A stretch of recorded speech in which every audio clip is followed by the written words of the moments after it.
Hey guys, I've been thinking into video content lately, so I've decided to go through and read some of my old MTG articles as a form of practice. Starting with the article I wrote so long ago, the Taste of Werewolves. I'm trying to learn how to also become better at giving speeches and stuff. So if I start sounding monotone or talking really fast, my bad. I'll probably just edit those parts out anyway. So let's get started. So a while ago, I made a quick Twitter thread about some aspects of the Werewolves on Innistrad, and I kind of liked how it turned out. So I decided to sort of reorganize it and polish it into this sort of like little article. Depending on how I feel about it or how much traction it gets, I'm not gonna read this part out because actually I kept posting them. I'm still trying to post new articles, even though I haven't posted in like 2 months. But we're just gonna skip ahead because fuck you. That's why. So now one aspect of Magic the Gathering I think is a bit underappreciated is the color pie. Now this is a bit weird to say because literally every fucking player talks about the color pie every once in a while. And at the very least, is this a bend? Is this a break? Why can this color do that, but this color can't? Wow, this is a great commander for X colors shows up. What I am specifically referring to is how the color pie is used to convey a narrative and the thought that goes behind why certain creature types go into certain colors on certain planes. So to prove my point, let's look at the werewolves on Innistrad. First things first, we must ask why werewolves are red and green on Innistrad. Red is the color of freedom, emotion, and action. While all the colors have extremely complex and nuanced ideologies that I could spend literal hours talking about, red is the easiest to get the gist of. Red basically believes you should follow your emotions and do what your emotions tell you. If you feel like crying, then cry. If you feel like fighting, then fight. If you feel like laughing, then laugh. So on and so forth. Red is basically saying, do whatever you feel like. Green, on the other hand, is a bit harder to explain, but if I had to summarize it, green believes that everyone is born a certain way for a certain reason, and they have a destiny or niche to fulfill. The addendum to destiny isn't always literal. Sometimes it can just be like a biological niche or food chain, web of life, what have you. Green believes you are born with all you need to be happy, and if you just embrace what you are and your role, you will be happy. This is why green has such a big nature theme, because it believes your natural state is what you should be embracing.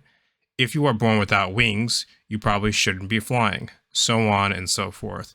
Now, to be clear, green does believe in things like change and even using artificial means in certain cases. But again, all the colors are extremely nuanced, so I'll just save that talk for a different time. So what happens when we combine red and green?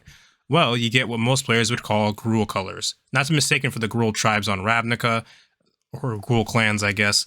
The overlap in these colors is basically summarized as instinct. Red is all about doing what your body wants, and green is all about following what you were born to do, which in a decent number of cases will involve following your instincts. Now, these colors can combine and manifest in a myriad of different ways. I mean, just look at Xenagos. But I'm going to have to continue to restrain myself so we don't get off topic. How does this tie into werewolves? Well, when you get right down to it, it's the transformation aspect. The transformation part of werewolves is where their horror aspect comes from and where I believe the red-green aspect comes from. When someone transforms into a werewolf, the scariness comes from the fact that they usually lose who they are as a person and begin operating on purely predatory instincts. They will kill and devour whoever or whatever they can get their hands on, whether it be foe, family, or friends. This emphasis on instinct is probably why the werewolves are a mostly red-green tribe as opposed to, say, black. Black cares about power and does whatever it takes to win, but when most werewolves transform, they are hunting and slaughtering, following what their body tells them to do, as opposed to dominating all who oppose them. Now, there obviously is a pack dynamic to most of the werewolves we see, but again, this is tied to red and green. Green believes in nature taking its course, which means everyone has their place, and red believes if you want something, you should do it, even if it means you have to fight others for it. There is also the fact that the werewolf transformation itself is tied to the day-night cycle, which is something that is a naturally occurring process, and thus you could argue would also push werewolves towards green, as they cannot basically dominate or overcome this naturally occurring aspect of themselves. With that said, on Innistrad, the curse of lycanthropy isn't completely damning. We know that characters such as Arlen Cord have managed to gain control of their wolf form. If this is the case, how is she still red-green and not like, blue or black or white or colors who are more likely to lean into the idea of the artificial or that you can change almost any part of yourself? Well, the important thing here is it's about how she gained control of it. Had she used a potion, that probably would have been blue aligned means to control it. Had she used some sort of forbidden magic, that probably would have been a black aligned way of controlling it. But she manages to control it by basically growing an appreciation for this wild side of her, and she ends up accepting it as a part of her and embracing it. So in essence, she's basically become one with it as opposed to, dominating it or truly controlling it. It is also important to note that while Arlen is secondary red, she is centered in green, which I feel helps further prove my point. Now, back to werewolves in general. What is some of the story conveyed through the color identity? Well, for one, they have green in their color identity, which just so happens to be one of the center colors of a lot of the humans on Innistrad. While humans fall under all colors on Innistrad, green-white is the most prevalent. One important thing about a lot of werewolves is that at night they are monstrous wolf people, but during the day they look like ordinary people. This means that they are often hanging out or hiding amongst normal people very often. However, they are also red aligned, and red is the enemy color of white, or an enemy color. The other one is also black, but we're focusing on red. And while it's not impossible for an enemy color pair to get along, in this case, it shows us that while some werewolves may live among humans, a lot of them don't have the same priorities and actually come into conflict with humans most of the time. So most of them aren't so buddy-buddy with each other. This also shows some of the conflict werewolves may have with themselves, where, for example, Arlen wanted to be a normal person, and she didn't like her lycanthropy until she learned to embrace it, and basically. So you have werewolves who are basically trying to fight their wild side and become like other humans, and then werewolves who embrace their wild side or become overcome by the wild side and become more animalistic or monstrous. A core conflict that's kind of seen with Arlen and that werewolf who appears in the story, Tovalar. Yeah, I don't know how I forgot his name. He's one of my favorite characters. He's pretty cool. But yeah, a lot of the green aligned humans we see tend to hang around in rural or woody areas, while a lot of white aligned humans either are members of the church, a heroic figure, or live in the city. Obviously, this isn't a hard rule, but note where the green line humans tend to hang out or travel through. The woods tend to be where werewolves live and hang out and hunt, and thusly they tend to be found in places with the quick access to something like a forest for when they transform, or in some cases they just live there at all times. Because I mean, let's be honest, being stuck in a city as a rampaging beast with no way of leaving is either super badass or super awkward, with all the people probably trying to kill you. Something interesting about the werewolves in Innistrad Midnight Hunt is that we are starting to see a couple of black aligned werewolves on Innistrad. I think this appearance of black aligned werewolves can be best summarized with the line from the first story article for Innistrad Midnight Hunt, as said by a werewolf before they kill a vampire. The night belongs to those who take it. Should I try to do a little voice acting? I'm not good at voice acting, but here we go. The night belongs to those who take it. Yeah, I'm Batman. But anyway, it is also worth noting that the story of Midnight Hunt involves around the night on Innistrad getting unnaturally longer and longer as the days get shorter and shorter. This factor means that most werewolves are probably starting to spend more and more time in wolf form, and the appearance of black-line werewolves shows that some of them are getting more and more power hungry. I mean, think about it. When you're a wolf during the day, you're basically as vulnerable as any other human. You have to worry about things like vampires and whatever other gothic-style horror beast decides to rear its ugly head that day. However, if the world got stuck in eternal night, some werewolves could take full advantage of that. They could do things like fight toe-to-toe with vampires 24/7. They could basically rule this new eternal night if they can manage to play their cards right. Hey guys, it's me, Doug from the future. I got sent back in time from the new time travel mechanic and the Doctor Who Universes Beyond thing going on. And I've come to talk about the addendum I added to my original Tumblr article. So here's the Taste of Innistrad's Werewolves Addendum Edition.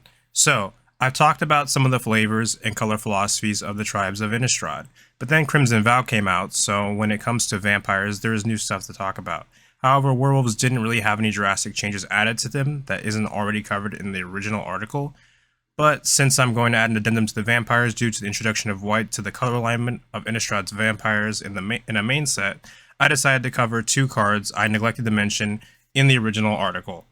You see, within Midnight Hunt, we actually get 2 werewolf cards that start off as white and blue respectively, and then transform into red and green aligned werewolves. I didn't cover them originally because I usually just focus on factions or specific characters in general, and I don't really talk about outliers or exceptions in order to save time. Besides, these exceptions become standard werewolf colors when they transform anyway, and most of the standard Innistrad werewolf theming still fits. For example, a person being overtaken by Gruul philosophy in way of thoughts and instincts. But what if I told you that the color identities of the front side of these transforming cards could be used to add an extra layer of horror or story to these cards? Let's talk about our first card, Brutal Cathar. So in case you're not watching the video and you're just listening to it, Brutal Cathar is a 2/2 human soldier werewolf creature card that casts 2 generic and 1 white, so 3 mana altogether, and has, when this creature enters the battlefield or transforms into Brutal Cathar, exile target creature an opponent controls until this creature leaves the battlefield. It also has Daybound. If a player casts no spells during their own turn, it becomes night next turn. So when it becomes night, Brutal Cathar transforms into Moonrage Brute. Moonrage Brute is a red 3/3 werewolf with first strike, ward, and the ward cost is pay 3 life, and Nightbound. If a creature casts at least 2 spells during their own turn, it becomes day next turn. The other werewolf I'll be discussing today is Suspicious Stowaway, which costs 1 generic and 1 blue, so 2 mana in total, for a human rogue werewolf that has, whenever Suspicious Stowaway deals combat damage to a player, draw a card, then discard a card. And of course, like Brutal Cathar, it has Daybound. So when it becomes night, Suspicious Stowaway transforms into Seafaring Werewolf, a green creature that can't be blocked and has, whenever Seafaring Werewolf deals combat damage to a player, draw a card, and it also has Nightbound. Once again, while looking at these cards, it's important to consider why werewolves and their monstrous sides are typically red and green. Luckily, I already went over this in this very video, but I'll do a brief recap. One of the places where red and green overlap in philosophy is following bodily instinct and emotion. Red is all about doing what your body wants, and green is about following what you were born to do, which in a decent number of cases will involve following your instinct. Now these colors can combine and manifest in a myriad of different ways. I mean, just look at Xenagos. But I'm going to have to continue to restrain myself so we don't get off topic. How does this tie into werewolves?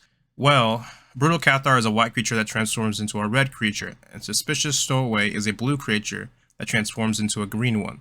The more astute of you may have noticed that each of these cards transforms into one of their enemy colors, with red and black being enemy colors of white, and red and green being enemy colors of blue. Now, why exactly these are enemy colors with each other is a long conversation for another time, but white being enemy colors with red is ultimately a philosophical battle of safety/security, which is white side of the argument, and freedom, red side of the argument. The conflict is ultimately one that asks if we should follow hearts and embrace freedom, even if that freedom potentially leads us to hurting ourselves or others, or if we should play it safe and try to minimize suffering, even if we have to give up some of our freedoms and desires to do so. Red believes in freedom through action, which means red believes you should follow your heart and do what your emotions and instincts tell you to do, even if you want to live a fulfilled life. Red believes that you should be able to love who you want to love and do what you enjoy or cry if you feel like crying, but this also extends to potentially harmful things too. Red says that if you feel like yelling or punching someone, then you should do so. If you want that food, you should take it even if other people may need or want it.